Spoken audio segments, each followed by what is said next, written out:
Bien, vamos a comenzar con la clase de hoy.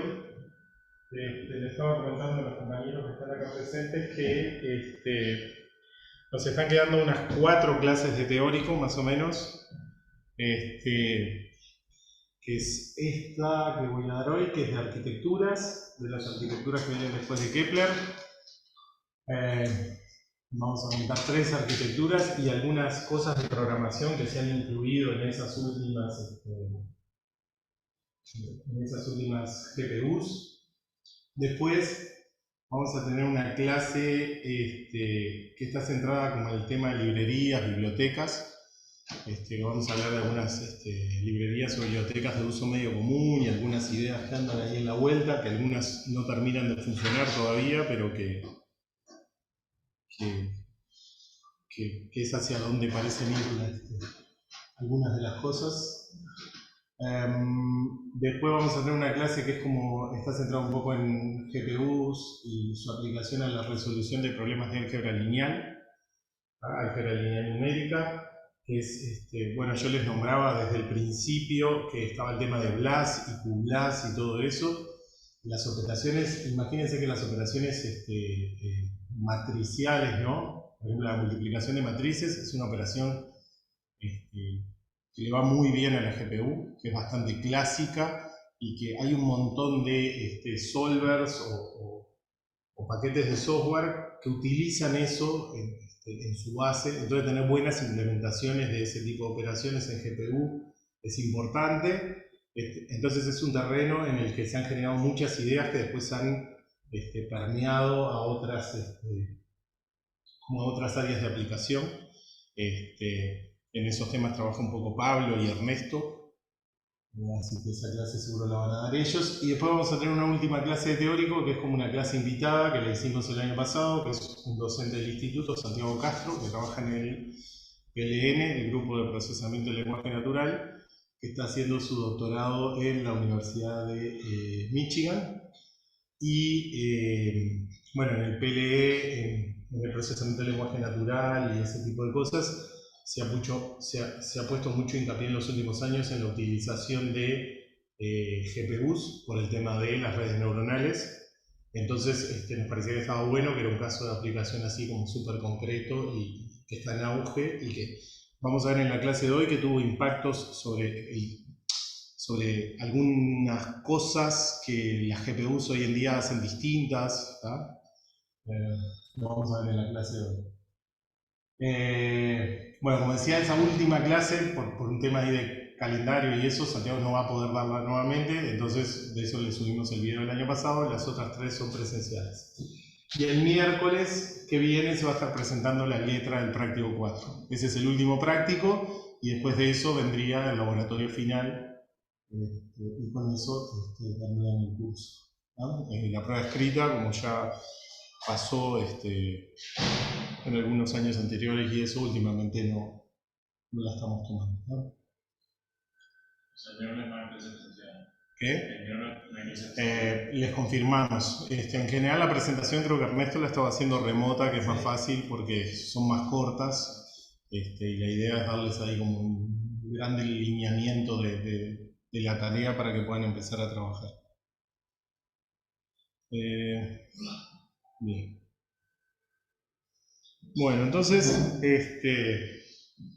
siempre que damos el curso se nos plantea ahí un poco una disyuntiva a nosotros entre, bueno, cómo aproximarnos a los temas de programación en CUDA, ¿no? Si arrancar con la última tarjeta que hay y ver todo lo que se puede hacer en programación, o ir gradualmente, como solemos hacer en el curso, donde vamos viendo como las grandes ideas y dejamos las cosas más sofisticadas para el final.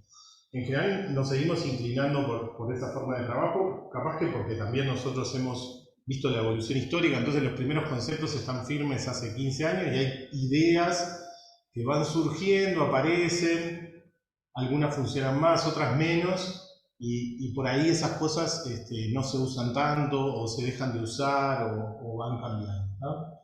Entonces, en general nosotros lo que habíamos visto hasta ahora de la arquitectura y del funcionamiento general es lo básico que sigue funcionando hasta el día de hoy, y hay cosas que me han dado en el último tiempo más flexibilidad sobre algunas cosas que habíamos comentado.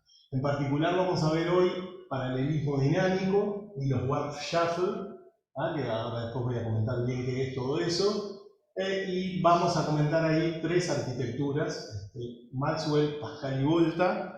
Hay alguna arquitectura posterior, básicamente Turing, que agrega unos temas de ray tracing, básicamente, como gran cambio, digamos, que es algo que para la programación de propósito general no va a ser tan relevante, pero vamos a ver que acá sí hay algunos cambios que van a ser importantes para los programas de propósito general. Bien, bueno, el soporte para paralelismo dinámico se agrega en Kepler, si bien en Kepler estaba como bastante inestable, se empieza a usar con algunas arquitecturas un poco posteriores. Bien, entonces antes de Kepler la situación que teníamos, que es el modelo de ejecución que hemos visto hasta ahora, es que los kernels solamente se podían lanzar desde el host, ¿no? O sea, yo tengo mi programa principal, una función, algo que está ejecutando en CPU, llama a un kernel y eso dispara una ejecución en la GPU. Lo que me va a permitir el paralelismo dinámico es que un kernel lance otro kernel. Eso hasta ahora era una restricción súper fuerte que no podía hacer, ¿no? Entonces, lo que va a pasar cuando yo haga eso es que se va a crear una nueva grilla de hilos, y bueno, va a seguir ejecutando a partir de ahí. ¿Para qué me puede llegar a servir ese tipo de cosas? ¿Por qué sería interesante? O sea, ¿qué me agrega esto? Bueno, me podría agregar trabajar con recursión, ¿no? En algunos casos que me interese tener cosas recursivas o loops irregulares. Ahora vamos a ver un ejemplo gráfico de eso.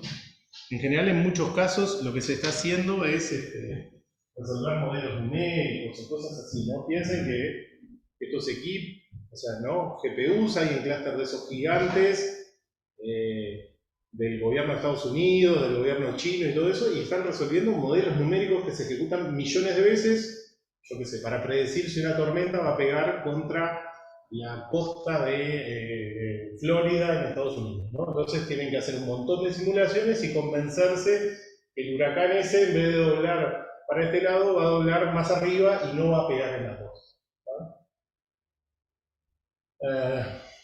Entonces, lo que me va a permitir el tener esta forma de paralelismo dinámico es que de alguna forma sea el propio algoritmo el que descubra de forma dinámica dónde debe concentrar el trabajo, ¿no?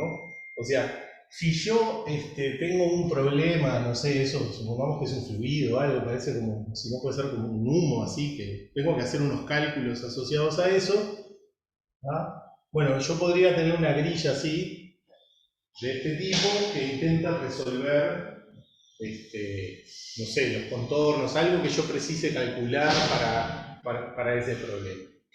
Bueno, lo que me va a pasar con esto es que la definición que tengo es realmente mala, o sea, tengo cuadrados muy grandes, entonces van a requerir o muchos cálculos, o no voy a poder hacer una suficiente discretización del problema que quiero resolver, o algo así. Entonces, como veníamos trabajando hasta ahora, bueno, yo lo que tendría que decir es, bueno, necesito discretizar más chico, o como en el práctico 3 que ustedes trabajaban con la discretización, imagínense, tengo que discretizar más chico porque si no, no estoy pudiendo capturar el fenómeno.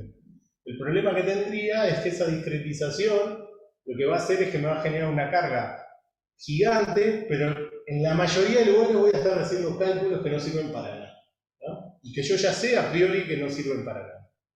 La posibilidad que me da el paralelismo dinámico,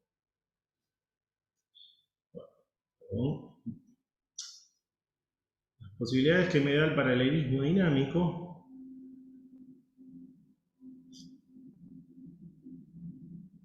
Ven que estoy moviendo acá el cartelito porque si no, los que están presentes no ven cosas. Bien. Las posibilidades que me va a dar el paralelismo dinámico es que en realidad el algoritmo empieza a ejecutar y en las secciones de la grilla en los cuales con una discretización grande ya está bien porque el error es bajo, lo hago así y a medida que me voy acercando al fenómeno, ahí sí voy partiendo la grilla en pedacitos más chicos. Y lo voy descubriendo con los propios datos. Cuando me toco con los datos digo, bueno, acá estoy haciendo un cálculo, me da un error grande o me da que los valores... tengo muchos valores distintos de cero, entonces hago una grilla con una discretización más grande. ¿Ah? ¿Es algo definido a priori? ¿Cómo? O sea, yo antes de lanzar el kernel, lo que fuere, yo le digo a estos hilos que llaman recursivamente al kernel, o sería... No, podría ser que lo descubra completamente en base a los datos que esté procesando. O sea, que el kernel agarre y diga, leo los datos de global, voy a hacer... Ahí va a depender del problema, ¿no? Tiene que hacer una cuenta en la que le diga, ¿precisás agrandar o no? Si precisa agrandar, él ahí toma la decisión y tira el kernel. ¿Ah? Te da esa posibilidad hacer esto. Que desde el punto de vista de esto, del cómputo y todo eso, está buenísimo, digamos, ¿no? Ahora, esto lo podíamos hacer, ¿no? Como que tiene una minimización. Bien. Esto lo podíamos hacer hasta ahora, ¿no? Pero era mucho más engorroso, ¿no? O sea, nosotros no es que precisábamos hacer esto para que esto funcionara, eso mismo lo podíamos hacer, pero fíjense que lo que pasaba es que yo tenía que hacer una primera tirada con los bloques grandes, el bloque tenía que identificar, en este se puede refinar, y para que yo pudiera tirar ejecuciones refinadas, lo tenía que hacer la CPU. Entonces yo tenía que escribirle datos a la CPU de alguna forma para indicarle este bloque lo podés, ¿no?, discretizar más chico y así sucesivamente y tantas veces como yo precise agrandar o achicar la discretización, ¿no? Es bastante engorroso. Es como que yo me tendría que hacer como un array de flags que le avisan, ¿no? En este abrí, en este no, en este abrí no. Transfiero eso, la CPU entonces sabe con cuáles tiene que llamar. Muy engorroso.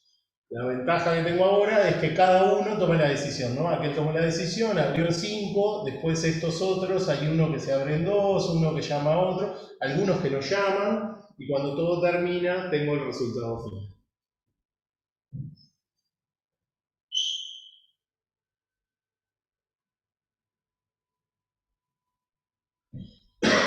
Bueno, la invocación no genera variantes con respecto a los kernels convencionales, ¿tá?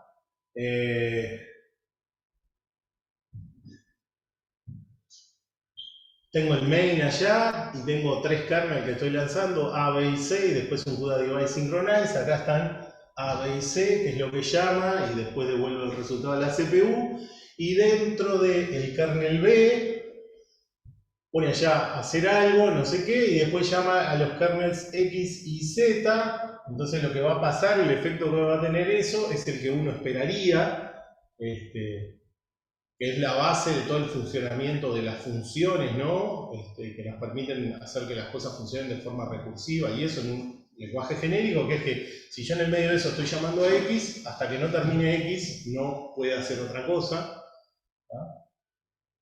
Entonces, como después viene la llamada Y, va a pasar que después llama Y, y después llama Z, y así sucesivamente. ¿Tá? Pero el comportamiento que tiene es el que uno esperaría.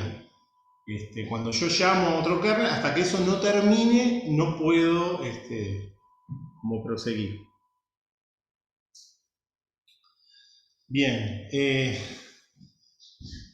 Es interesante también que no tiene por qué ser todo el kernel, digamos, no tiene por qué ser todos los hilos del kernel los que hagan la llamada, sino que alcanza con que un hilo pueda hacer la llamada, ¿verdad? Podría ser que un hilo encuentre una condición específica y sea ese el que abre en otra grilla.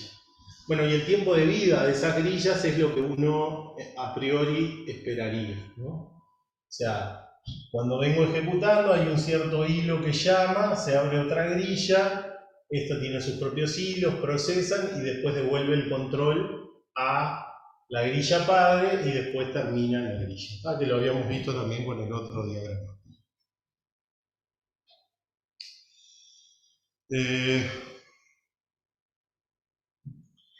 Bueno, una cosa que es importante es que va a existir coherencia en memoria global entre las grillas padres e hijos, y acá es donde empiezan las limitaciones de esto, que básicamente hacen que, si bien es muy interesante esto, no sea tan usado.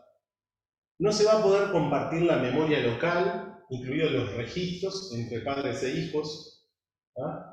Y tampoco se va a poder pasar la memoria compartida de padres a hijos, ¿ah? ¿Por qué digo que esas cosas son limitaciones importantes que hacen? O sea, si uno lo piensa, eso es coherente con el modelo de ejecución, ¿no? O sea, si el padre se va a suspender, si el padre va a dejar de ejecutar y va a pasar a los hijos no deberían poder ver la memoria compartida porque vos no vas a poder garantizar si va a ejecutar en el mismo multiprocesador, si es el único que va a estar ahí, por qué podría ver los datos, ¿no? Cuando yo tengo bloques distintos, asumo comportamientos completamente independientes y eso se mantiene acá. Ahora, eso restringe pila, porque si vos estás haciendo algo recursivo en la que estás procesando información y ya la cargaste y ya hiciste algo y querés refinar, o por ejemplo, los ejemplos recursivos que a uno se le ocurren, la mayoría es eso, vos ya tenés los datos y estás diciendo quiero partir de esta forma o partir de otra forma, entonces es como que vos necesitas un problema que calce muy bien a esta estructura, donde puedas chequear fácil la condición y cargues los datos de vuelta. Eso hace que no sea tan usado. Capaz que para algún problema en particular calce, pero no tanto. Y bueno, hay algunas cosas que no terminan, más allá de que te muestran lo del tiempo de vida y que vos cuando llamás la otra grilla y cómo pasa eso, pero hay algunas cosas que en la explicación de la CUDA Programming Guide no son súper claros y que habría que probarlas experimentalmente. Por ejemplo, es qué pasa con la ejecución del padre, ¿no? O sea, si el padre viene ejecutando y todos los hilos llaman a la grilla, es obvio que se tiene que trancar la ejecución para que ejecute la grilla hijo y después vuelve al control. Ahora, si lanza un hilo solo, ¿cuál de los dos comportamientos es el esperado? Y podría pasar cualquiera de los dos. A priori no es claro. O sea, obviamente que ese hilo se tiene que trancar porque tiene que esperar el resultado.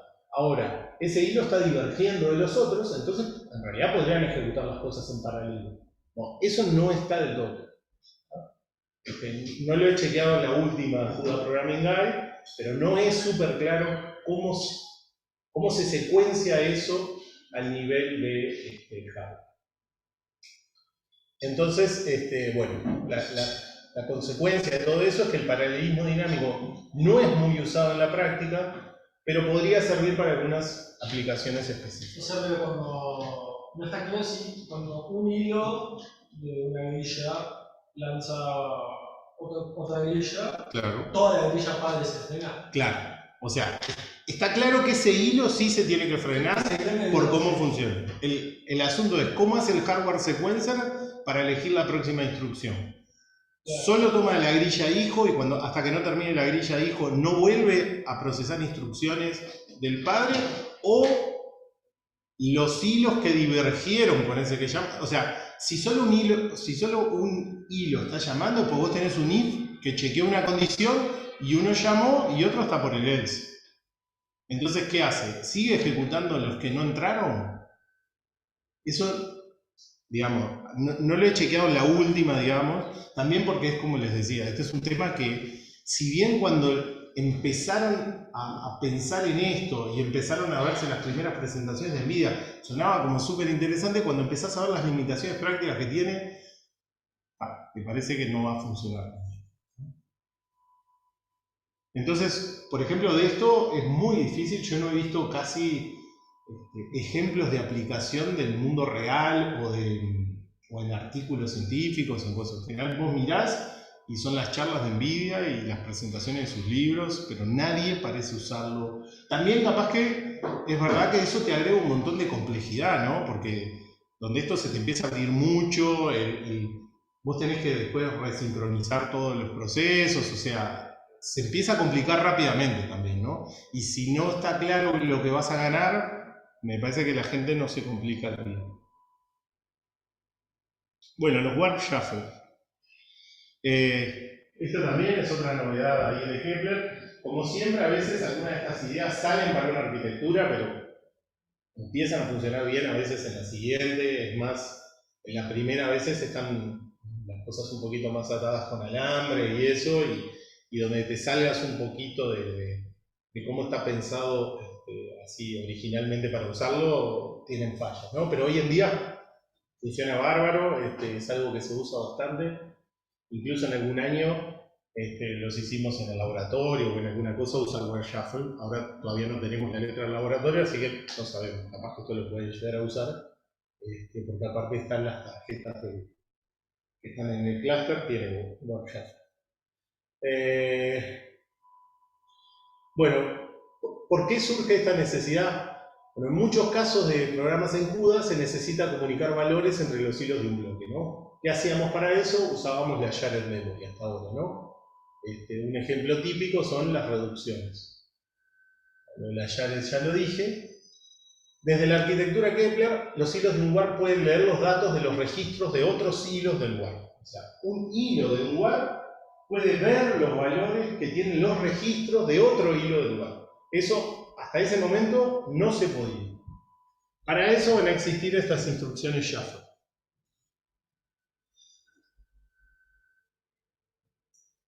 Y acá viene una sutileza que hasta ahora en el curso no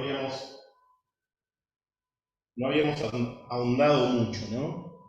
Que ahora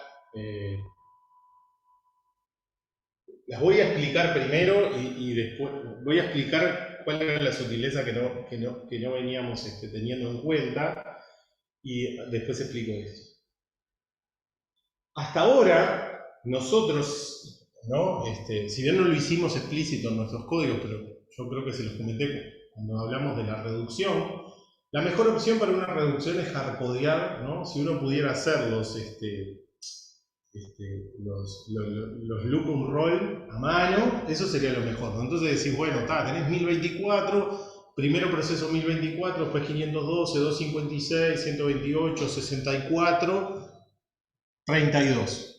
Y a partir de 32 vos estás trabajando a nivel de warp. Todo lo que está por arriba no te importa, y ahí empiezan esas disquisiciones que a partir de ciertas arquitecturas, por lo menos por un tiempo fueron así, es que vos podías llegar a asumir que el warp actuaba todo junto. Porque un warp te entraba en la ejecución que te daba la unidad, ¿no? Entonces, ¿qué pasó? Hay mucha gente que tenía sus reducciones u operaciones parecidas, un poco hardcodeadas, a asumir que si vos llegabas a 32 hilos, actuaban en un ciclo de reloj todos juntos, ¿no?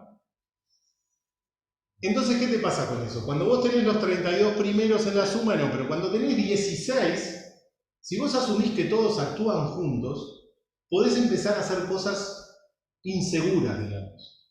Porque vos sabés que cuando vos vas a leer los 16 superiores están leyendo también contigo, entonces podés acumular en los 16 inferiores sin sincronizar.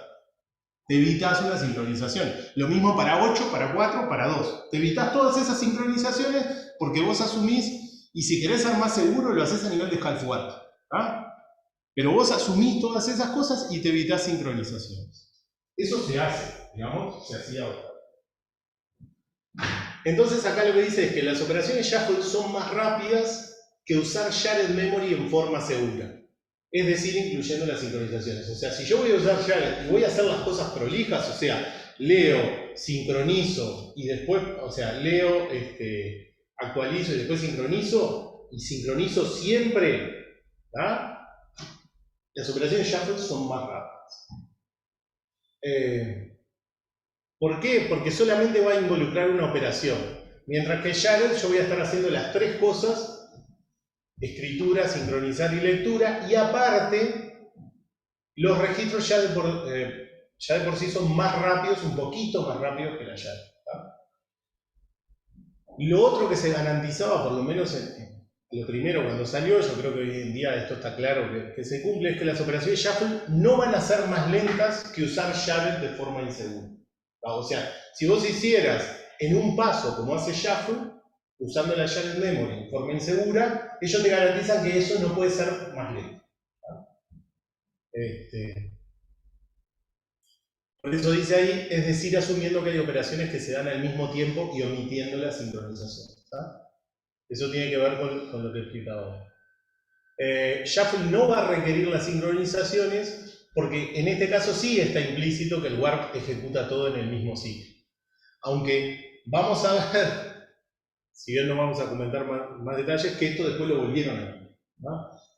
Por eso les decía hoy cuando arrancaba el tema de, bueno, de estas cosas ya han estado más inestables, ¿no? Es esto, programación dinámica en un momento parecía que iba a ser el boom, todo el mundo lo iba a usar, no funcionó. Los warp shuffle se usan, pero han ido cambiando el funcionamiento. Entonces, si vos tenés cosas programadas con warp shuffle, tenés que tener ojo porque te pueden haber dejado de funcionar de una arquitectura a la otra. Igual estuvieron muy inteligentes, ahora vamos a ver los comandos, que cuando hicieron los cambios le agregaron a la palabra reservada una palabrita. Entonces,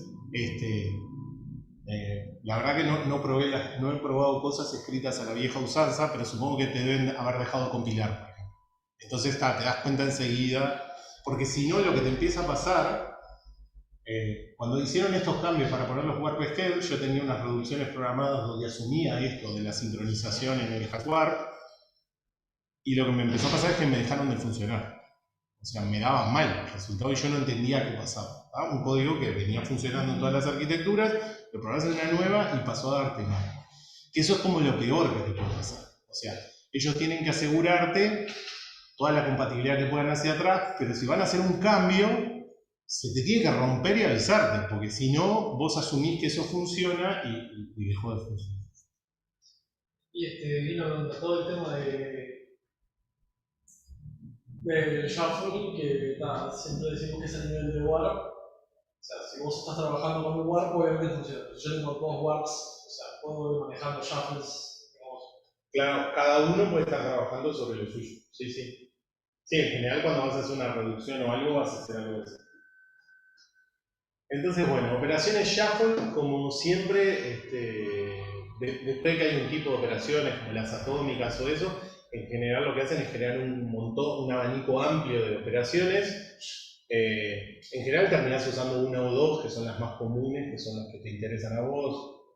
Los atómicas en general son la suma o la resta. Podés hacer un XOR con atomicad, ¿no? Pero no es algo tan común. Bueno, entonces las operaciones que hay son básicamente esas cuatro: shuffle, shuffle up, shuffle down y shuffle solo.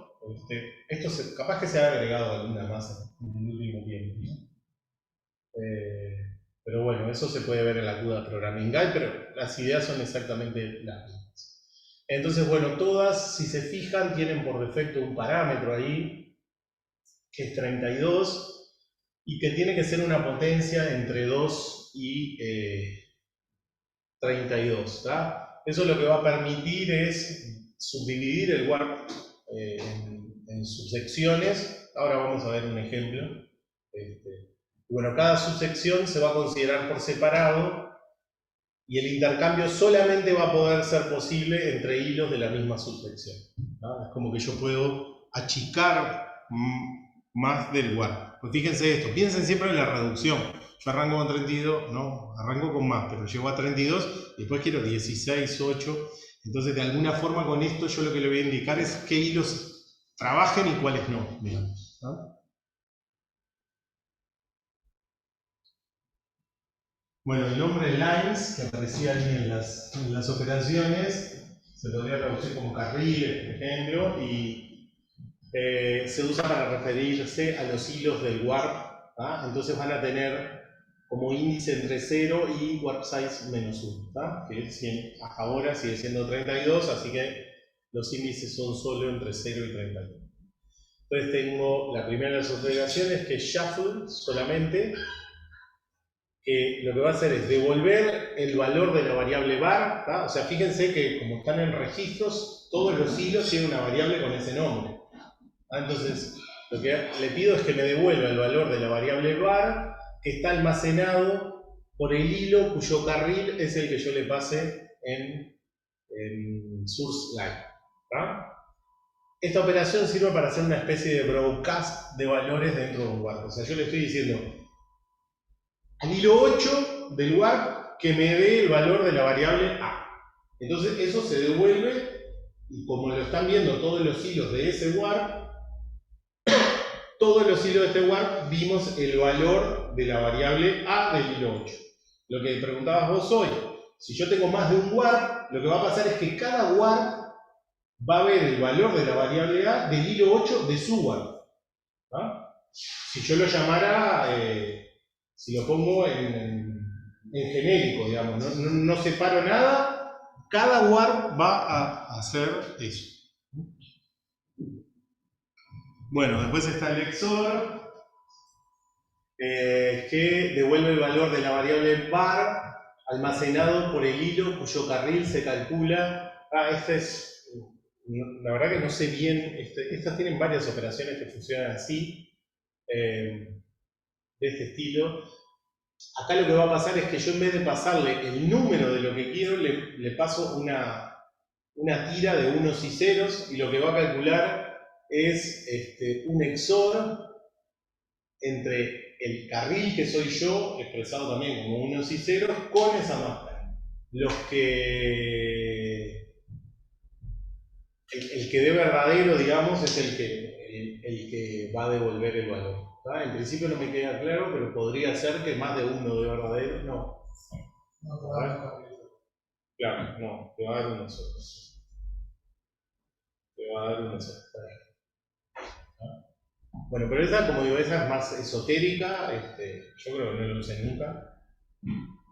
Y después acá vienen las comunes, que son las que se suelen usar para hacer las reducciones. El shuffle down, que calcula el índice del carril sumado delta al índice del que invoca y sujeto al rango, ¿no? Yo tengo ese rango de 32, pongámosle. Entonces, si yo pongo un delta de 16, lo que quiere decir es que los primeros 16 son los que van a trabajar, porque los segundos 16, si suman 16, se van fuera del rango, ¿no?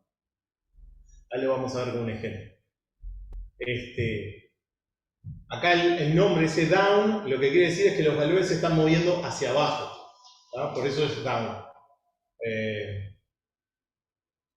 Bueno, sirve para copiar valores de un carril con un índice más alto que el que invoca. Y después voy a tener la operación. Y una pregunta, como programador no tiene forma de saber cuando programa un hilo. O sea, en función, por ejemplo, del identificador que solemos conseguir, que es identificador de bloque, presentación de bloque, Sí. identificador de hilo, presentación de hilo. O sea, ¿eso tiene alguna correlación con el identificador de carril? Porque él ordena los warps. O sea, lo que él hace es numerar los hilos, los ordena en los warps esos. Entonces vos, a partir del número de hilo que sos, podés calcular en qué warp estás y qué lugar tenés adentro. No, o sea que uno puede saber qué número de carril tiene. Sí. Vamos a ver ahora un código ahí chiquito de una reducción que lo que hace es eso, básicamente. O sea, vos necesitas saberlo en algunos casos. Bueno, y el app hace al revés. Calcula el índice del carril restando el delta, o sea que si otra vez, si nuestro delta fuera 16 y estoy trabajando con el warp, como resto 16, los primeros 16 se me van fuera de rango, entonces esos no tienen nada que hacer y se me copia el valor a los 16 superiores. ¿Tá? Y con eso también puedo hacer una reducción, pero la hago como hacia el otro lado. Entonces acá tenemos un ejemplo de esta idea. Está hecho con 8, esto está sacado también de la Programming Guide, pero está hecho con 8 para que entre nomás, ¿no? Pero hay que pensarlo como a nivel de... Igual cuando vos lo trabajes a nivel de warp te va a pasar que tenés eso, ¿no? Tenés 32, 16 y en algún momento llegás a este paso, ¿no? Entonces,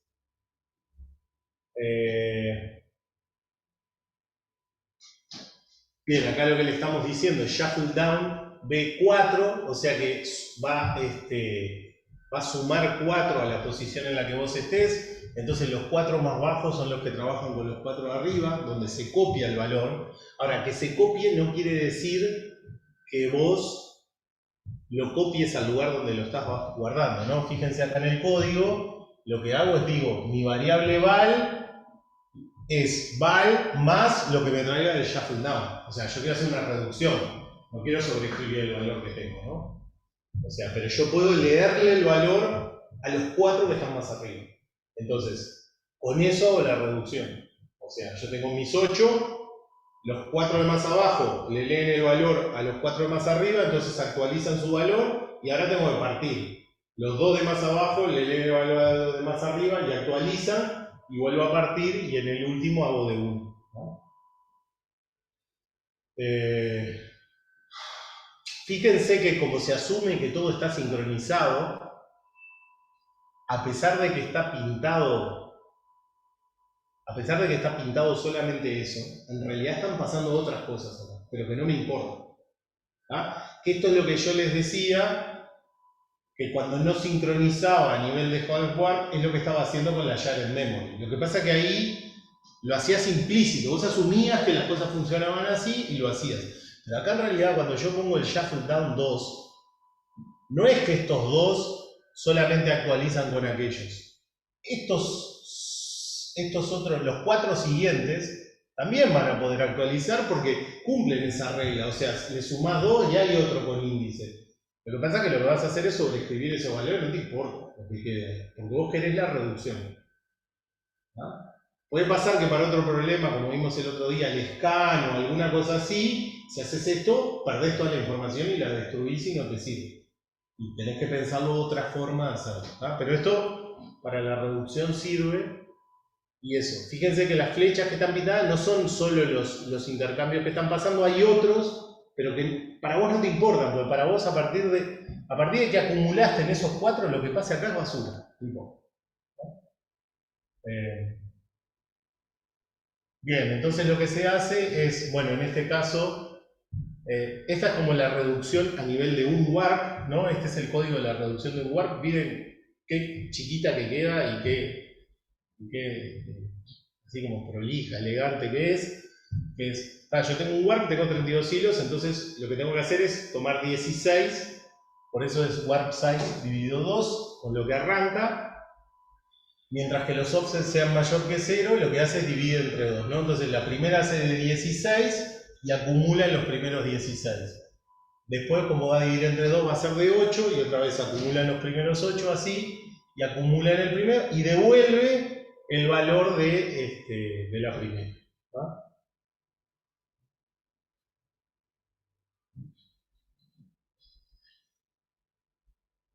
Bien, y acá está una reducción de bloque. Esto lo pueden mirar después más tranquilos, pero básicamente hace eso que vos preguntabas hoy, ¿no?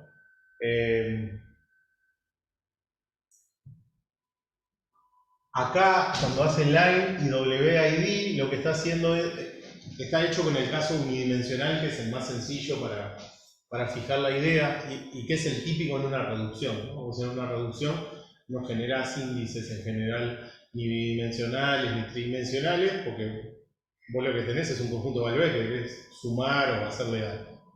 Entonces, el número de hilo, porcentaje, o sea, el resto con el warp size, te va a dar cuál es la línea, ¿no? O sea, el resto entero con el tamaño del warp size, y con la división entera te va a dar el identificador de grupo de warp, ¿no? de en qué warp estoy trabajando.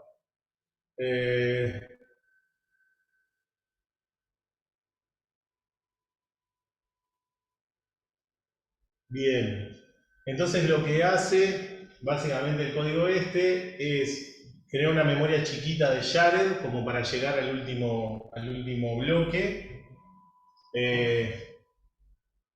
Llama a la reducción esa que vimos, o sea, cada warp genera una reducción, genera un valor.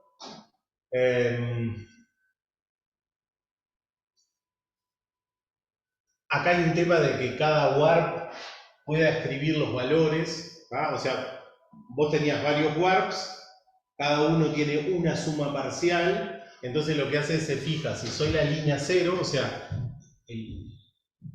el que tiene la línea 0 de cada uno de esos warps es el que comparte los valores a Jared. Fíjense que yo no me sirve seguir operando con los varios warps, yo voy a querer uno solo, que me termine de sumar esos elementos que me quedaron. Ahora, tengo un problema de que en realidad es cada warp el que sabe su valor y todo eso. Entonces, ahora sí, ahí uso Jared para juntarlos en esa Jared, sincronizo, y ahora le estoy pidiendo básicamente al primer warp que opere con esos 32 valores, los va a cargar en val, y después hace una reducción, entonces ahí obtiene un último valor de val, y es el warp 0, digamos, el que escribe ese resultado, ¿verdad? Entonces, si quieren, repásenlo un poquito más, pero van a ver que la lógica es esa y es correcta. Esto es a nivel de bloque, ¿no? Si uno quisiera, aparte de hacer a nivel más global, tiene que poner una capa más todavía por encima. Pero esta es la idea. Fíjense que estamos logrando las cosas que decíamos, ¿no? O sea, hay una única sincronización en todo el proceso. Hay un montón de cosas que se dan por asumidas de funcionamiento, que van a funcionar de forma sincrónica, que bueno, que me mejoran esas cosas, y estoy yendo por una memoria,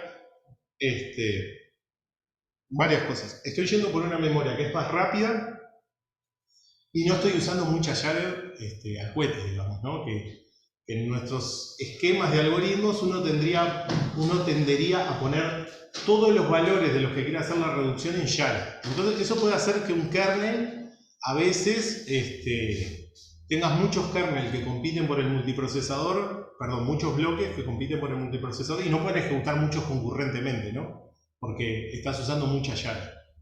Y en este caso lo achicaste y vos una variable con el valor no es nada, porque es un algoritmo. Entonces no, cambia bastante.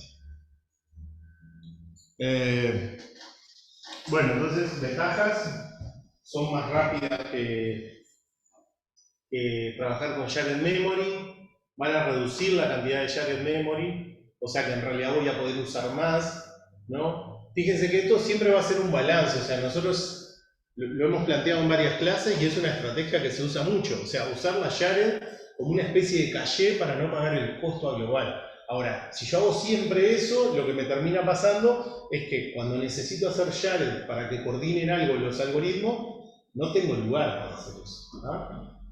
Entonces, bueno, esto me libera Jared para hacer cosas que solo las puedo hacer en Jared.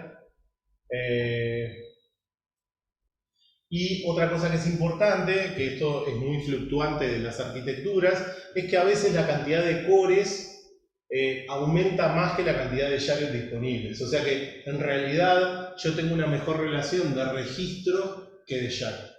Eso es muy fluctuante dependiendo de las arquitecturas, pero a veces lo que te pasaba es eso, que te agrandaban la cantidad de registros, pero te agrupaban varias cosas juntas, entonces si vos vas a la Jared por core era menor, entonces usar registros para esto también te conviene.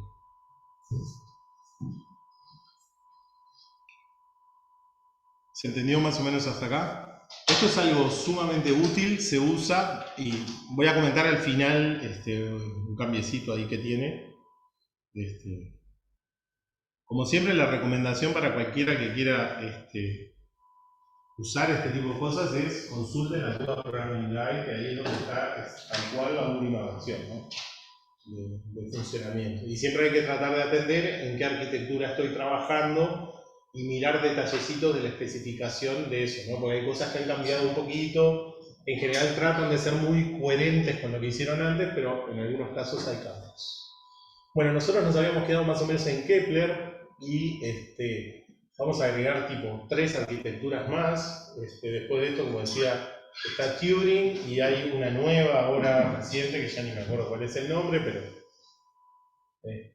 esa todavía ni siquiera la hemos llegado a leer. Las cosas de Turing en general van más por el lado de ray tracing, como que hay mucho hincapié en la parte gráfica, como que vamos a ver acá que empiezan a aparecer muchas cosas de redes neuronales y lo que lograron de alguna forma hacer ray tracing, no sé si conocen, ray tracing es un algoritmo de iluminación que básicamente consiste en trazar rayos desde las fuentes de luz hacia los objetos y calcular, si uno pudiera, los infinitos rebotes para iluminar una imagen, ¿no? Entonces, si lo piensan, es eso, yo estoy tirando millones de rayos que tienen rebotes en la imagen, entonces implica millones de cámaras. En general han habido, en realidad creo que Ray Tracing, si no me acuerdo mal, no es que está hecho desde las fuentes de luz, sino desde la fuente de visión. Yo tiro los rayos de cómo lo vería el rebote y eso, pero no, me puedo estar acordando mal. No, Hay uno que es photomapping y eso sí, las diferencias son... no, te diré que Ray Tracing es de la luz. Claro. Sí, sí, pero yo no me acuerdo del photomapping cuál es. Hay unos que son como... Hay unos que la idea es lanzo desde mi perspectiva y en el otro lanzo desde la fuente de luz, pero así, los conceptos... lanzar la perspectiva que con cierto número de rebotes lanzar la perspectiva y eso es lo que... Y eso es lo que es. Y el otro es de la El luz. ray tracing es el Hasta cierto punto a ver cuál llega a la visión. Bien. Entonces, lo que tiene ese algoritmo es que es muy costoso computacionalmente, entonces en general la gente no lo implementaba o no lo implementaba eso. Si vos querés hacer un videojuego o algo, no podés hacer la iluminación así, porque si no se te trancaría las imágenes. Entonces, bueno, va de la mano con eso. Photomapping es al revés, es desde la perspectiva que miro y tira algunos puntos en función de cómo estoy viendo, entonces con eso yo me simplifiqué el cálculo, achico un poco la complejidad para tratar de lograr una iluminación realista y que la pueda ejecutar. Bueno, Turing lo que agrega es como un algoritmo de ray tracing que se calcula directamente en la GPU. Uno lo podría pensar como una etapa más. ¿Se acuerdan que cuando empezamos era el tema de meter el pipeline gráfico? Ahora ya no solo estoy metiendo el pipeline, sino que estoy poniendo algoritmos de mayor complejidad que ya se ejecuten directamente ahí. Se supone que la clave ahí está en que ellos no hacen todos los cálculos, hacen simplificaciones usando como aproximaciones basadas en redes neuronales o cosas así. Entonces vamos a ver que las tres arquitecturas estas van a tener mucho hincapié porque generaron las condiciones para poder hacer eso, ¿no? Bueno, y la última arquitectura, la verdad que no la he mirado todavía, no tenemos ninguna, así que no le hemos dado mucho. Bueno, ¿qué cosas han ido agregando? Como siempre tenemos esta tabla de resumen ahí con las cosas, medias que van variando de arquitectura en arquitectura.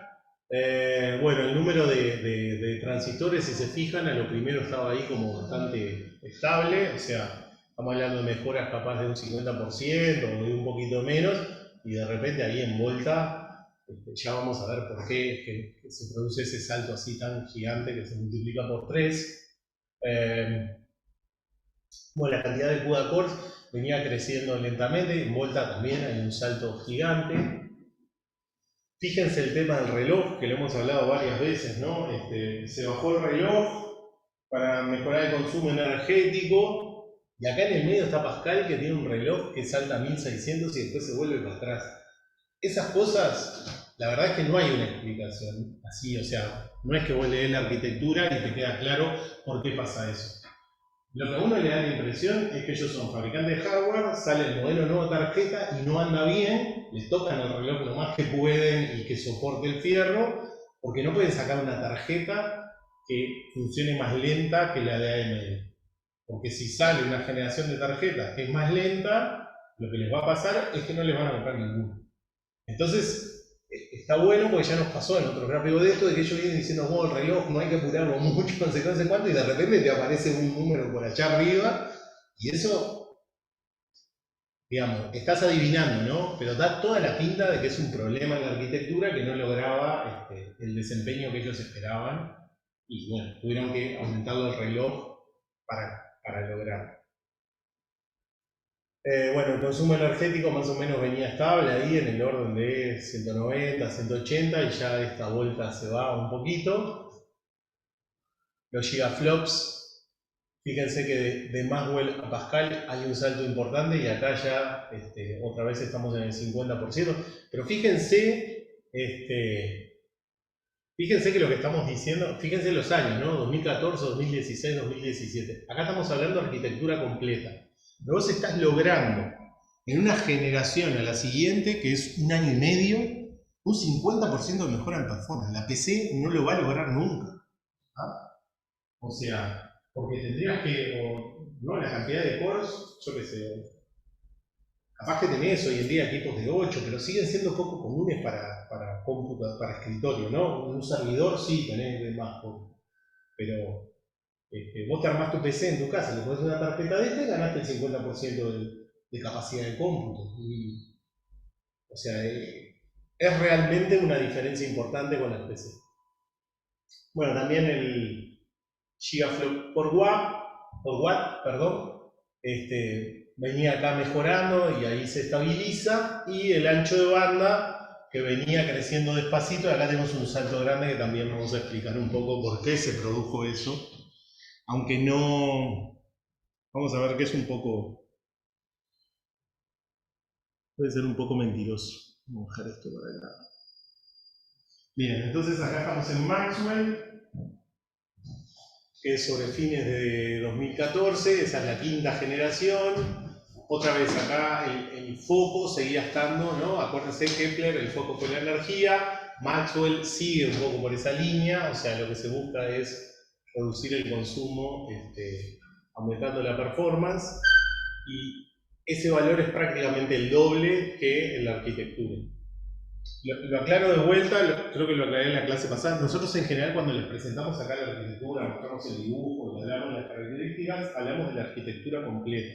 Esa capaz que es la tarjeta de la línea Tesla que va en un servidor, ¿no? La de videojuegos capaz que tiene algunas cosas menos, capaz que el reloj, eso, puede ser un poquito más rápido, un poquito más lento, puede tener algún detallecito un poquito distinto, ¿tá? Pero como de una hay que hablar, en general preferimos como... Y siempre la arquitectura completa, ¿no? Porque lo mismo pasa con la de videojuegos, que vos mirás la que le llaman las de alta gama, y la que tiene la arquitectura completa es la más cara de todas. Las otras tienen menos multiprocesadores, tienen alguna cosita menos. Bueno, entonces fíjense, es gigante, pero ahora ya casi todos los diseños son gigantes, ya no hay ninguno que... Entonces tiene, bueno, ¿se acuerdan que habían aparecido unos que se llamaban Graphic Processing Cluster? Bueno, tiene 4 de esos que se pueden ver claramente en la imagen, son como estas agrupaciones, y tiene 16 multiprocesadores, y bueno, 4 controladores de memoria independiente que se ven acá en las puntas. Y cada uno de esos multiprocesadores tiene 128 CUDA cores, lo que totaliza 2048 CUDA cores. Bueno, cada uno de esos multiprocesadores son esos que están mostrados ahí, van a estar particionados en 4 bloques, ¿tá? Y cada uno va a tener sus propios recursos independientes para planificación de hilos y buffer de instrucciones. Entonces, fíjense que si bien acá estamos hablando de que tengo tal cantidad de multiprocesadores, hay como algunas cosas que en realidad, o sea, lo que pasa que lo que logran hacer con eso es que algunas cosas se comparten, ¿tá? Por ejemplo acá, no se ve muy bien en la imagen, pero las memorias de textura y los KL1 y algunas de esas cosas están compartidas. Pero si lo miramos, esto prácticamente es como que el multiprocesador está partido en 4 multiprocesadores independientes. O sea, ahí en la diapositiva dice que está particionado en 4 bloques. Claro, bloques que tienen relación con... No. Bloques en sentido de pedazos, de partes, que funcionan en muchas cosas, ¿no? Los recursos de planificación de hilos, buffer de instrucciones, todo eso es completamente independiente. Entonces, si lo pensás, es como si fueran multiprocesadores casi independientes. Lo que pasa es que aprovechan, los ponen juntos y te comparten algunas memorias, algunas cosas no te las agrandan uno por cada multiprocesador. Entonces, por ejemplo, acá cada uno de esos multiprocesadores tiene 4 warp schedulers, o sea, uno funciona para cada una de las regiones, y cada uno de los warp schedulers es capaz de despachar 2 instrucciones por warp en cada ciclo de reloj. Bueno, esa no tenía mayores novedades. Acá tenemos una imagen de cómo viene la evolución. Esta es Pascal. Pascal sí es una que genera un montón de cambios, ahora los vamos a ver. Ahí hay una comparación con unas operaciones de álgebra lineal normalizado al consumo por watt, perdón. Y bueno, veníamos creciendo así y acá tenemos otra vez un salto bastante grande, ¿no? Casi un 50% más. Y bueno, y los grandes cambios acá tienen que ver con la memoria unificada, que bueno, cada tanto se va y viene con la memoria unificada, es como que le van agregando cosas, pero en Pascal lo que dicen es que ahí está completamente unificado el sistema de memoria. Ahora lo vamos a ver, las memorias 3D y NVLink. Voy a subir de vuelta porque si no, no se ve. Bueno, estamos en Pascal entonces, abril de 2016 más o menos sale la 6ª generación. También acá cuando ponemos las fechas a veces es un poco, porque una cosa es cuando se hace el anuncio de, en general Nvidia aprovecha, tiene un par de eventos, uno que es como más de investigación y tiene el GTC que se llama, que es el evento de ellos que en general va, es más, el dueño, el fundador de Nvidia y es el que presenta, ¿no? Pues parece mucho a las... si bien tiene una estética un poco distinta, parece bastante las presentaciones de Apple y de Steve Jobs cuando saca un producto, cuando sale la nueva tarjeta va a él y la muestra y todo eso. Alguna vez lo he visto, es muy de ir de campera al cuero y medio toquero, no sé qué. Entonces a veces pasa que la tarjeta se anuncia en un momento, pero capaz que al mercado sale 6 meses después, porque claro, era la presentación, era el momento en el que ellos iban a hacer el marketing de la presentación y todavía no estaban en condiciones de fabricarla y eso. Bueno, la arquitectura completa en este caso tiene 60 multiprocesadores. Fíjense que en el anterior eran 12, pero tenía 4 bloques que se podía considerar 48, ¿tá? Yo quiero que eso les quede un ruido de la forma del fierro abajo termina no importando. ¿Ah? Todo esto sigue pasando y sigue siendo todo compatible, todo te funciona. Si agregan más unidades de procesamiento te anda más rápido y no tenés que preocuparte de ese detalle, ¿no? Bueno, un ejemplo de esta arquitectura son las T100 que están son las que están en el clúster UI, ¿no? Sí, T100. ¿Qué? ¿No? Estoy casi seguro que eran T100. Puedo estar confundido. Y bueno, y acá es cuando empiezan a sacar un producto nuevo al mercado ahí, que son como unos servidores que están pensados para hacer deep learning. El primero y el más famoso fue el DGX1, que básicamente es un equipo que tiene 8 tarjetas, ¿ah? Y es para cómputo de redes neuronales, básicamente. Bueno, toda la generación de Pascal es cuando cobra un protagonismo importante el tema de las redes neuronales. Entonces acá hay un salto cualitativo importante y vamos a ver que hay muchas mejoras con respecto a las arquitecturas previas. Bueno, en lo que refiere a hardware, se achican un poco los diseños, ¿ah? Entonces eso permite tener más transistores y que a la vez sean más eficientes energéticamente. Vamos a ver que hay mejoras en la comunicación. Estas cosas algunas las voy a comentar ahora a continuación, que tienen que ver con NVLink, que es una tecnología propia de Nvidia. ¿Ah? Eso permite tener mayor ancho de banda, bueno, lo de memoria simplificada, lo de memoria unificada que simplifica la programación y punto flotante de 16 bits, ¿tá? Que eso provoca mejoras importantes en el desempeño. Creo que estaban ahí un poco en orden. Bien, ahí tenemos como una evolución de las capacidades de cómputo, de lo que era la K40, la Maxwell 40 y la P100. Si vemos el floating point de 32 puntos es más rápido, pero más o menos viene creciendo como parejo. Y si miramos qué pasa con un punto flotante de 16, ahí realmente hay una diferencia importante. Logran que la performance en un punto flotante de 16 bits sea prácticamente el doble, o sea, sea el doble de la de 32 bits. Entonces, si miramos acá, fíjense que la relación siempre es 2:1, ¿no? O sea, el punto flotante de 64 es 5.3, 10.6 la de 32 y 21.2 a lo que se le llama half precision. En esta arquitectura, digamos que respetaron lo que uno esperaría, ¿no? Lo equivalente a la CPU. Bueno, ¿qué es NVLink? NVLink es una tecnología propietaria de NVIDIA que me permite tener... ¿Qué problema hay de las cosas que vimos nosotros en las transferencias de datos entre CPU y GPU? Que yo paso por el PCI Express. Entonces, mi cuello de botella es la velocidad de transferencia de los PCI Express.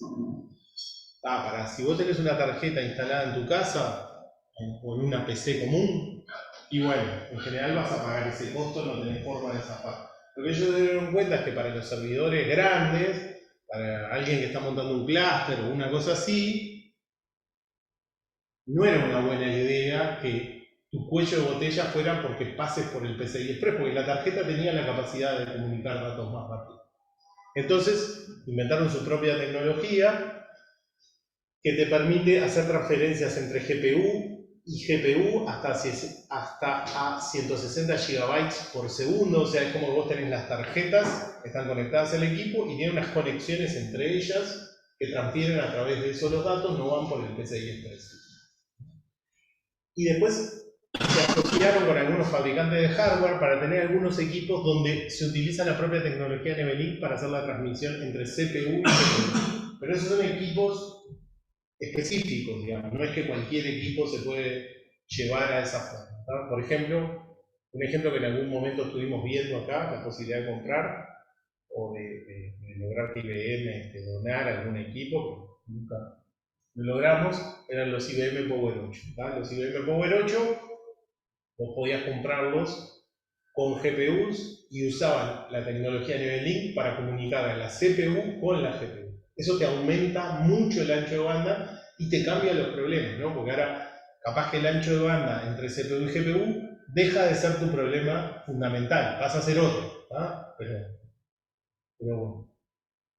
Entonces, por ejemplo, con NVLink se lograba un 5x de mejora con respecto al ancho de banda con PCI, ¿no? Y bueno, hay una tecnología que es bastante usada en clusters, que se llama InfiniBand, que también es este mismo problema. Ahora hay esta Ethernet de 100 GB que es de alta velocidad y funciona más rápido, pero un problema que había en los clusters hace unos años es que vos tenías eso, cómputo repotente y querías comunicar diferentes máquinas del clúster y usabas una Ethernet y eso era tu cuello de botella, o sea, se planchaba la performance en transferir datos de una computadora a otra. Ahí surgió InfiniBand, que es una tecnología también propietaria, que se usa en esos clústeres gigantes. Acá cuando se forma el clúster UI se vieron los costos y era tipo, era medio,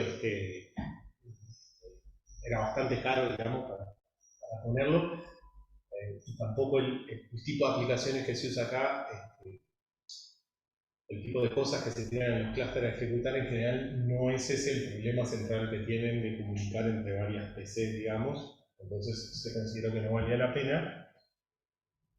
Pero bueno, en otros lugares es eso. Imagínense que vos tenés un modelo, ¿no? Un modelo de atmósfera gigante que está calculando es una super tormenta y capaz que tirás un pedazo en una PC, un pedazo en otro, y se están pasando muchísima información entre una y la otra.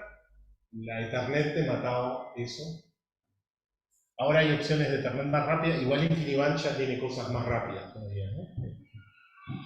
Digamos que esto de NVLink va por ese lado. Saquemos esos cables lentos que nos molestan, saquemos esas conexiones lentas y hagamos nuestra propia conexión que sea más rápida.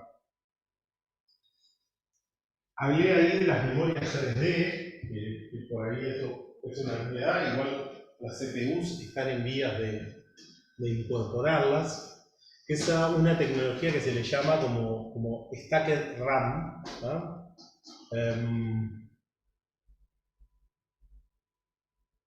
A ver, digamos que no soy un especialista en esto, en estas cosas así de hardware a tan bajo nivel, pero básicamente si uno piensa en las memorias usuales que estamos acostumbrados a conocer por los cursos de arquitectura, por los cursos de sistema, es como que el direccionamiento es como unidimensional o bidimensional. Vos tenés que para direccionar ir a partes, ¿tá? Y que tienen como una secuencia que está pensada como eso, como bidimensional. El Stacked RAM, la idea que te transmiten es como que la memoria estuviera en capas y entonces vos podés acceder a lugares distintos a la vez, ¿tá? Y lograr con eso accesos como más rápidos, ¿no? Digamos que esta tecnología se desarrolló completamente por fuera de los fabricantes de hardware, digamos, ¿no? O sea, esta tecnología no es de Intel, no es de Nvidia, no es de ninguna, es alguien que dijo, oh, las memorias son LED. ¿Qué empieza a pasar con esto? Que todos los, ¿no? Otra vez, centrémonos en esos grandes centros de cómputo que hacen mucho procesamiento. Primero, el problema era los accesos a datos. Entonces a alguien se le ocurrió tal tecnología que mejora el acceso a datos. Después tengo problemas en el cómputo, el procesamiento es lento, no sé cuánto. Entonces, bueno, tengo una GPU, tengo esta otra tecnología, van mejorando. Entonces el cuello de botella se va moviendo. Y en un momento es el acceso a memoria. Entonces hay alguien que dice, vos, tengo que inventar una idea para mejorar el acceso a memoria. Y a alguien se le ocurre, ¿no? Es como que va pasando eso, se va retroalimentando el ciclo. Igual esta tecnología es cara todavía, las CPUs todavía no lo han ido incorporando. Las P100 son las primeras que soportan estas memorias, que se llaman HBM2, y logran una mejora de 3 veces en el ancho de banda con respecto a las Maxwell.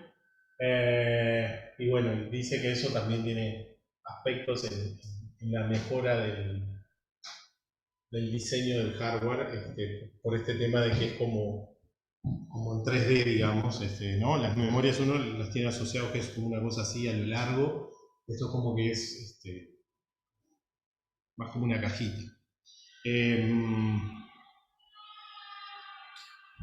A ver, con esto otra vez, lo que pasa, ahí en el dibujo se ve, ¿no? Si uno mira como ustedes ahí no leen nada, pero dice, esa es como la parte como la base de la pastilla, dice base die, y después las cajitas que están arriba son HBM2. ¿No? Es como que es eso, en vez de ser como una memoria a lo largo, como uno está acostumbrado a verla, es como que son capitas de memoria que están cableadas de alguna forma, y eso permite, o sea, digamos, no soy una especialista, no sé por qué eso permite los accesos más rápidos, pero básicamente esa es la idea del diseño, digamos, ¿no? Eso es el gran cambio es ese. Por eso se llama Stacker, porque es como en capas, o 3D. Como decía, esto creo que lo comenté, ¿no?, en alguna de las otras clases. La ventaja que tiene la GPU para adoptar así tecnologías más rápidas, como eso de NVLink, como esto de las Stacked RAMs, es que cada tarjeta en sí es un hardware nuevo en el que yo tiro todo lo anterior y arranco de cero. Entonces, surgió esta idea, es buena, la pruebo, hablo con el fabricante, vemos cómo la llevamos a la GPU, le pago las patentes, el diseño, no sé qué, y puedo hacer que mi próxima tarjeta tenga eso. Ahora, las CPU, ¿por qué no lo incorporan tan rápido?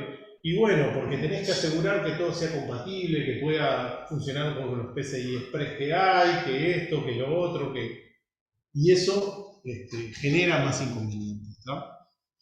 es como que las tecnologías como que estas mejoras en CPU van demorando más, porque es eso, tenés que alinear varias cosas que dependen de diferentes personas, de diferentes fabricantes, de diferentes...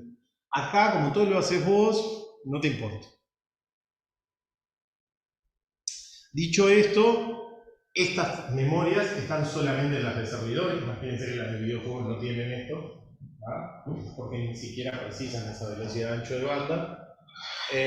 Incluso no todas las de servidor vienen con esto. Hay de servidores que vienen con una GDDR no sé qué, que es la mitad de velocidad que esta o la tercera parte de esta, ¿no? Es como que lo diferencian el precio. Vos querés la mejor, la que tiene el mejor acceso a memoria más rápido, sale más caro. Digo, en este caso seguramente se justifique porque le están pagando al que se le ocurre la idea, ¿no? Y al que fabrica esas memorias. Bueno, otra vez acá hablando del diseño máximo, esta se compone de hasta 6 Graphic Processing Clusters, tienen los TPC todavía, que en algún momento se habían dejado de usar, bueno, eso no es relevante, 60 multiprocesadores, y cada uno de ellos tiene 64 CUDA cores, lo que nos da unas 3800 CUDA cores. Bueno, y hay algunos datos de la velocidad de acceso a memoria y eso que no son muy relevantes. Bueno, como habíamos visto en las PPT más atrás, acá tengo una mejora importante en doble precisión, ¿verdad? Básicamente porque tengo, bueno, ustedes ahí no ven, cuando vean las PPT lo van a ver, estas unidades naranjas acá que tengo son de doble precisión y si se fijan tengo la mitad de las que tengo de doble precisión.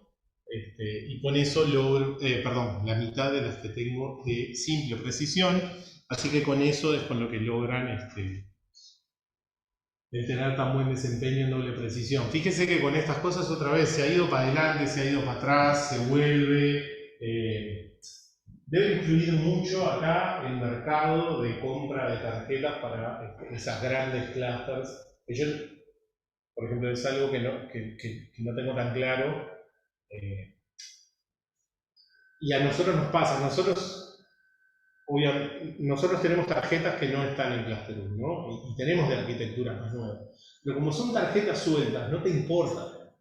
Porque compras una, la probás, no sé qué, ves las ventajas del modelo nuevo, la usás, no sé qué, y bueno, está así, sí. Hay alguna arquitectura que no hemos tenido, pero si no funciona, o a veces te pasa eso, bueno, esta no agrega tantas cosas, no mejora tanto la performance. Está. Compramos una, no sirvió.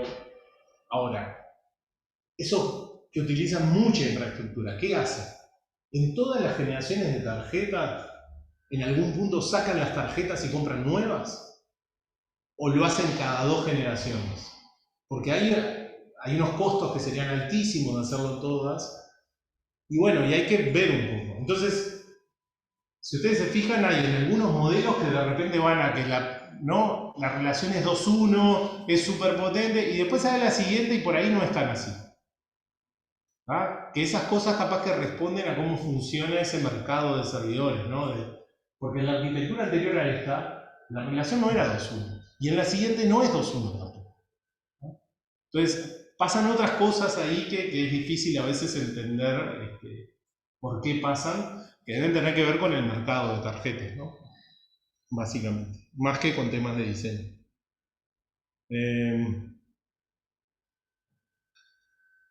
Bueno, entonces cada multiprocesador, como mostraba ahí en la imagen, tiene 32 CUDA cores de doble precisión.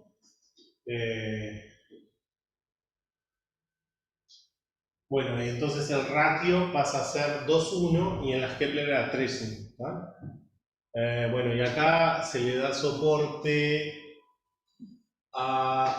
de forma completa al estándar. Esto, acá no me acuerdo qué fue lo que le agregaron, creo que es el Fused Multiply DAG, que funciona de forma completa, que antes lo hacían como en 2 operaciones y ahora lo logran hacer en una, ¿no?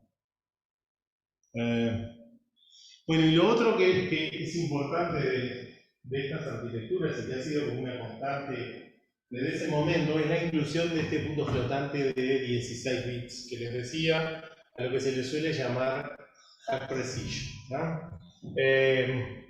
¿Por qué esto es tan importante y por qué esto aumentó todo el tema del uso de las tarjetas para Deep Learning? Bueno, una de las aplicaciones típicas de Deep Learning en los últimos años,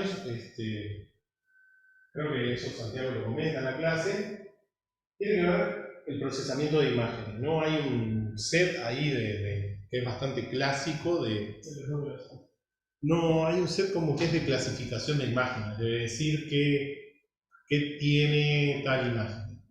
Y es impresionante cómo los algoritmos, hasta creo que fue Google la que hizo el primer enfoque con redes neuronales que dio muy buenos resultados.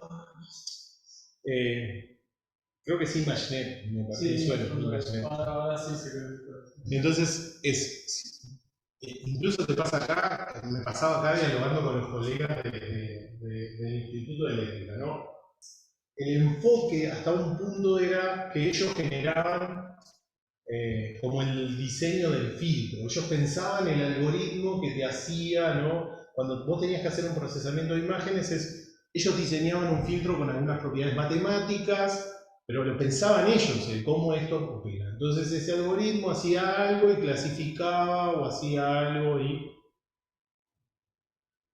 y el enfoque de usar todas redes neuronales, en general la gente era bastante escéptica, o sea, la gente que venía más como de esos formalismos más matemáticos, decía, vos, no, vos la red neuronal no sabés por qué te da lo que te da, digamos, capaz que te da bien, capaz que te... pero no, hasta que no me acuerdo en qué año es, creo que en la clase de Santiago está, Google monta una red bastante grande que utiliza GPUs para resolverlo y no sé qué, y tal, le gana a todos los algoritmos que había hasta ese momento. Entonces, en un momento, claro, la gente empezó a decir, bueno, está, si esto da resultado, había un proceso, sobre todo en los últimos años ha crecido bastante, de intentar interpretar por qué ciertos componentes dan mejores resultados, por qué si uno arma una red con cierto tipo de capas, o sea, qué es lo que está tratando de hacer. Hablábamos la clase pasada de, ¿cómo es? ¿Cómo sale ahora? De la convolución, y la convolución tiene un sentido matemático, entonces hay unas redes que básicamente lo que hacen es hacer una convolución, digamos, entonces, hoy en día hay como un macheo más claro de qué es lo que estoy tratando de hacer con esa red neuronal. Lo único que, claro, le tiro millones de imágenes y que los parámetros se calculen solos y no los determine yo. Pero hay como una lógica de por qué hago eso.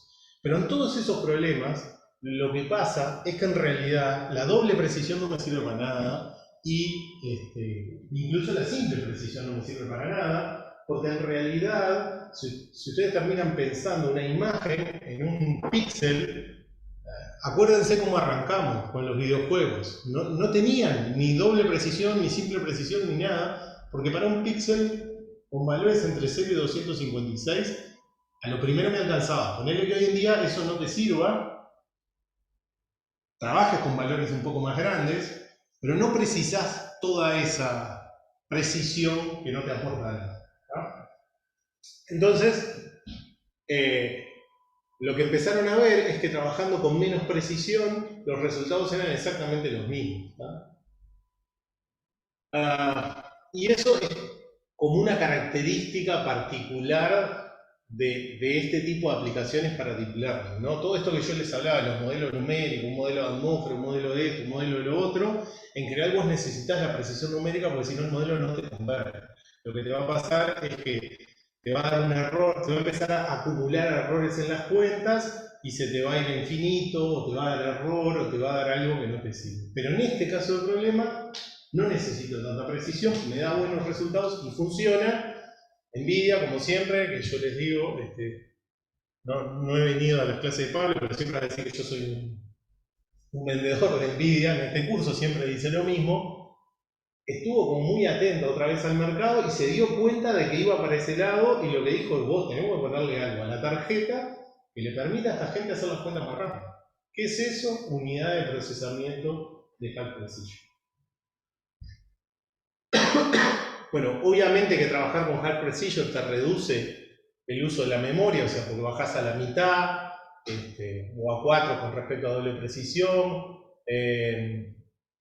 Y bueno, incorpora comunidades de High Precision que te permite hacer 2 operaciones por operación de floating point. Entonces es como que como que para la tarjeta es mágico porque mejora por todos lados, ¿no? Si yo te agrego estas unidades, puedo procesar al doble de velocidad que antes, y cuando vas a memoria, en realidad me estás consumiendo la mitad de memoria. Entonces mejora por todos lados.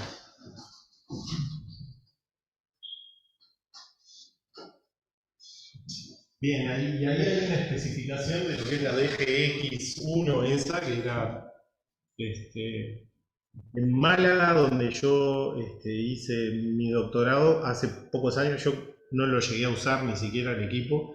Compraron un par de estos equipos, creo, que los usan para todas las aplicaciones que tienen que ver con Deep Learning y eso.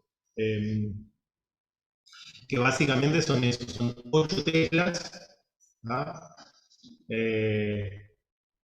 Entonces, ahí da la velocidad en teraflops, son 170 teraflops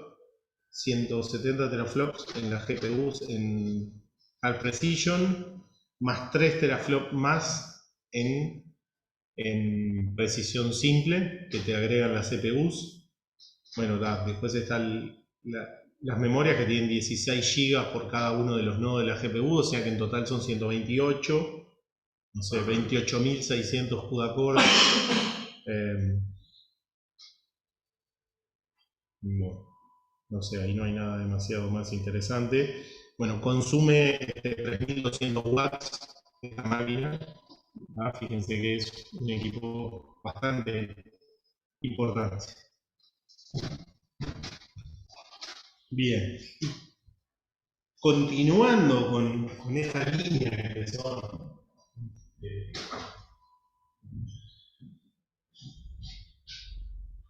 Continuando con esta línea que empezamos acá, en Volta, vamos a ver que se sigue profundizando eso de especializarme para estos casos de aplicaciones nuevos que me resultan interesantes.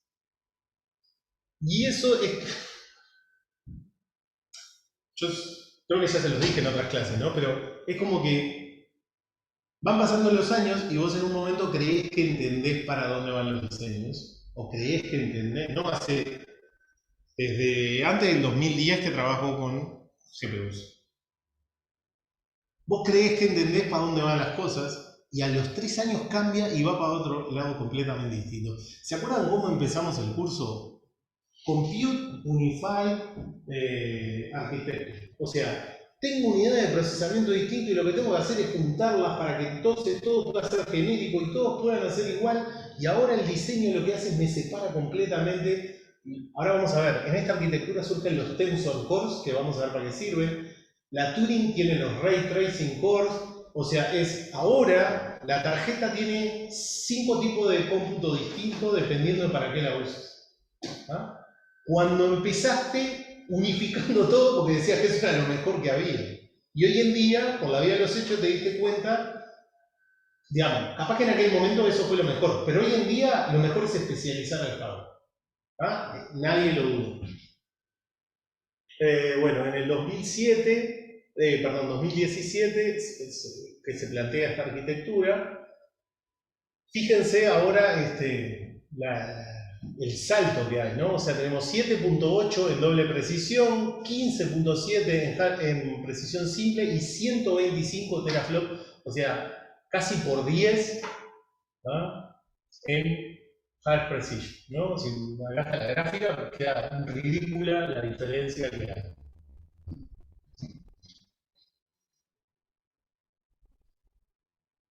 ¿Y por qué es esa diferencia? Bueno, porque se incluye una nueva unidad de cómputo, ¿tá? Un nuevo tipo de unidad de cómputo que son los Tensor Cores, ¿tá? Bueno, hay algún otro detalle que se separan las operaciones enteras de las de floating point. En este tipo de cosas también, en algún momento, si se acuerdan, ya se había hecho con las operaciones trascendentales, ¿no? Como separar cosas para, si yo puedo usarlas en paralelo. Bueno, acá se hace lo mismo con entero y floating point de 32. Bueno, pero ¿qué son los tensor core? Bueno, los tensor core básicamente lo que me van a permitir es hacer 64 operaciones FMA, o sea, multiplicación más suma, de puntos flotantes por ciclo de reloj. Van a haber 8 de esas en cada uno de los multiprocesadores, es decir, que voy a poder hacer 512 operaciones de esas FMA, o 1024 si las hago de forma independiente. O sea, si yo miro la performance que tienen con respecto a simple precisión, la mejora que tiene la B100 con respecto a la P100 es solamente de 2 veces, o sea, solamente es un montonazo, pero para esto es nada. Y si yo miro usando los Tensor Cores, la mejora es de 9, ¿no?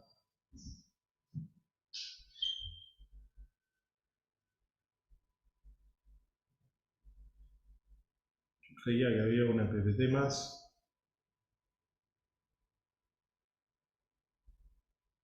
Bien. ¿Qué cosas me permite hacer los Tensor Core? Bueno, es eso, me permite hacer esas 64 operaciones Fuse and Multiply Add que están como muy emparentadas con la multiplicación de matrices. ¿Ah?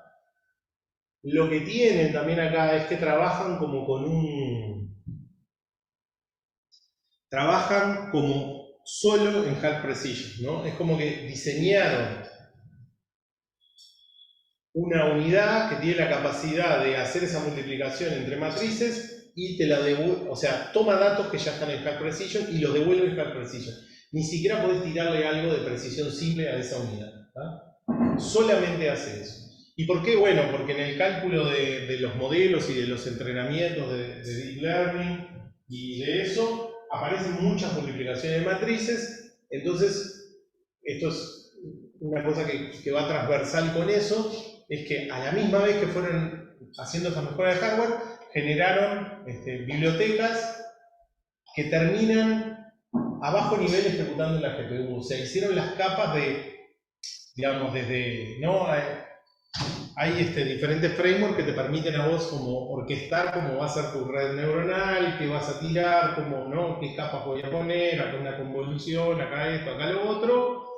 Pero claro, eso se tiene que mapear a hardware. Y lo que ellos hicieron fue que te hicieron las capas más abajo de, bueno, si yo le doy una red así, esto se mapea así al hardware.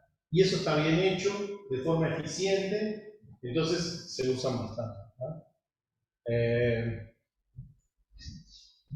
Pero ahí está la clave, ¿no? Es en incluir una nueva unidad de procesamiento distinta. ¿Ah? Y como les decía, en Turing se agrega otra más, la de los Ray Tracing. Bien, con respecto a capacidades de programación, acá tenemos un cambio que esto viene a trastocar un poco las cosas que hemos dado en el curso y que por eso lo dejamos medio para el final. Es que se gana capacidad en la planificación independiente de hilos. ¿Tá? O sea, hasta Pascal el modelo era SIMT, ¿tá? El modelo clásico, todo lo que vimos, todo lo que explicamos, cómo funciona el curso, hasta Pascal es así. Y acá, en esta generación, es que empieza a cambiar, ¿no?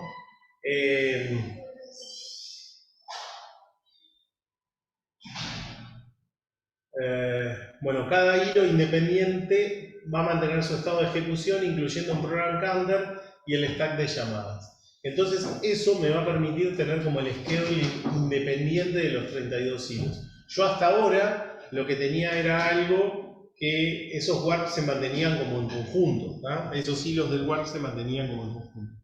¿El SIMT era Simple Instruction Multiple? Multiple threads.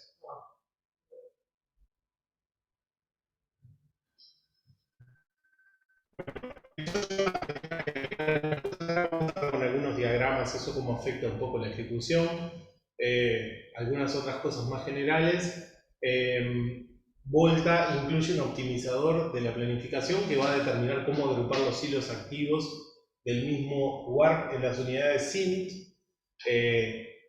Eso, porque es esto, yo podría llegar a tener que todos los hilos divergen, entonces, como voy a un esquema más flexible, fíjense lo que pasaba antes. Yo tenía que tratar de hacer que mis hilos del warp, los que estuvieran cerca, hicieran cosas parecidas. Esto me va a dar la posibilidad de tener más flexibilidad y que él me los organice, los hilos del warp, y los que hacen lo mismo, él me los agrupe. Esto conserva el alto rendimiento de la ejecución SIM, pero tiene más flexibilidad, o sea, yo puedo tener alguna divergencia y después reconverger a nivel de sublugar. Y es el optimizador el que se va a agrupar, a encargar de agrupar los hilos, buscando la máxima eficiencia. Siempre la clave acá está en lograr que estas cosas sean lo más transparentes para el programador posible. Ahí es donde siempre se puso el hincapié. Entonces, bueno, a veces es interesante que cuando estas cosas surgen, cuando ¿no? Surge esto del tema de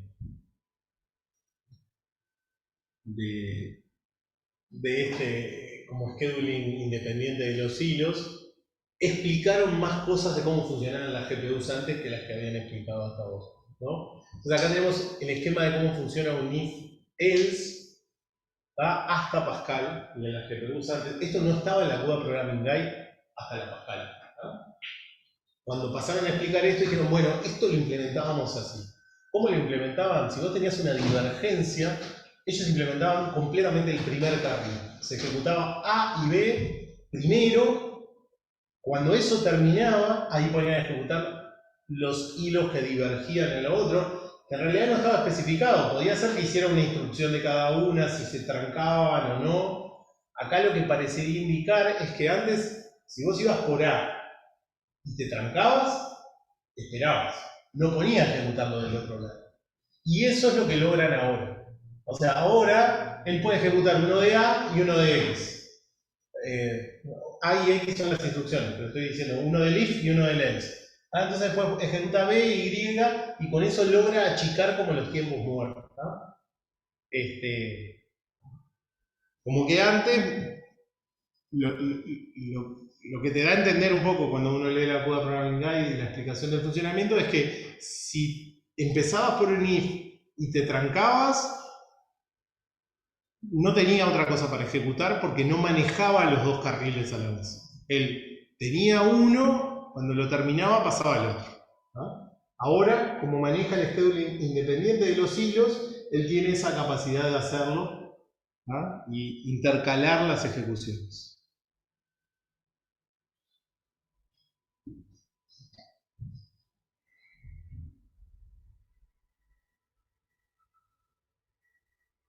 Bueno, entonces ahora lo otro que va a pasar es que ni siquiera, ¿no? Vos antes la sincronización,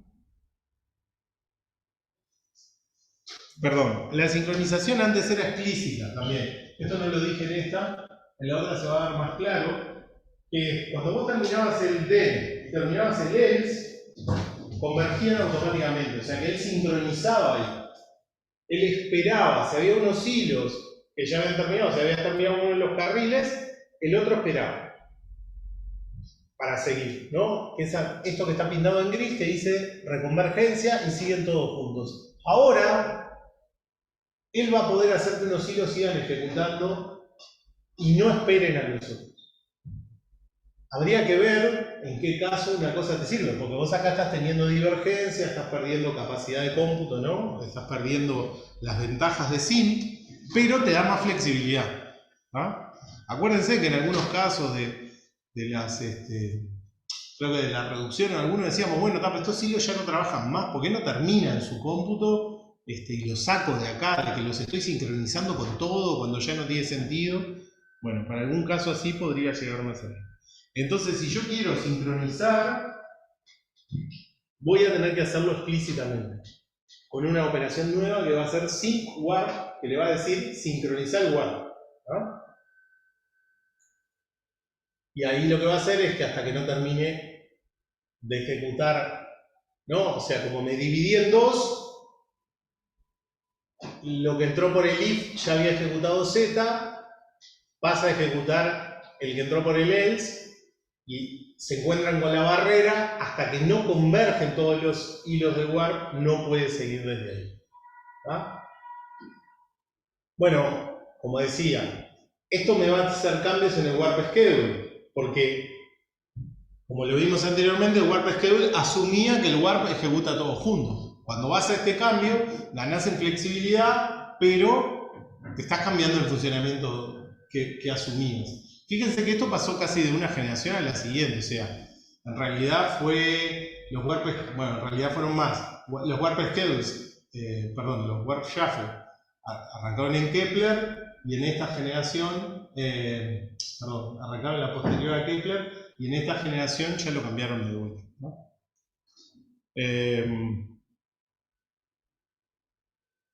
Entonces, como les decía, claro, esto agrega todo otro nivel de complejidad que, para arrancar, las tarjetas en las que trabajan ustedes no soportan esto, así que no vamos a hilar muy fino acá. También, siendo realistas, en las aplicaciones típicas que hemos hecho nosotros, tampoco hemos usado mucho esto, que complejiza mucho más las cosas. Como que estas cosas me parece que te dan mucha más flexibilidad. Para algunos problemas seguramente te ande bien y funcione. Para la mayoría de los problemas no vas a hilar tan fino como esto.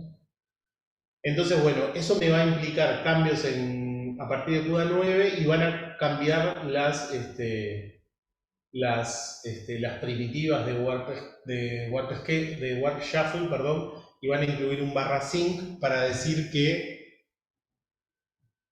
no. ¿Qué hacía el warp shuffle? Hacía la comunicación entre todos los del warp, asumiendo que ejecutaban juntos.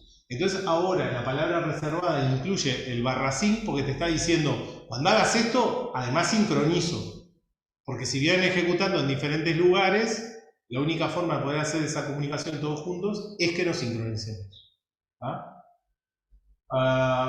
Y bueno, las cosas de arquitectura Turing, ya mencioné eso de ray tracing y esas cosas. Esos son como los cambios así más importantes de los últimos años. Y bueno, con eso más o menos dejamos como las partes ya de arquitectura.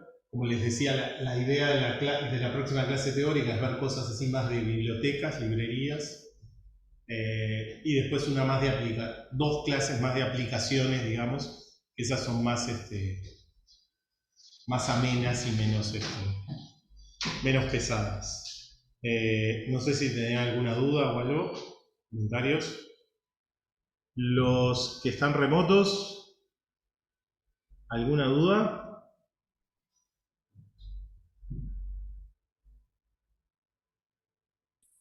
No.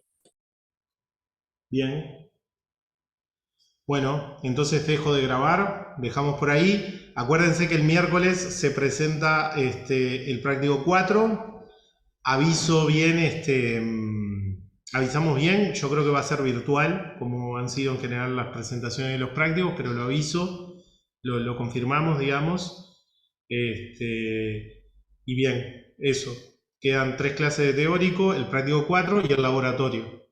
Que eso, los estudiantes de grado va a ser una letra o 2 letras, que en general nosotros les decimos cuál tienen que resolver, y a los estudiantes de posgrado, lo que vamos a hacer ahora en cuanto salga la letra del práctico 4 es tratar de tener una ronda de reuniones con ellos para tratar de que hagan algo que les sirva a ellos, y no un problema así más genérico.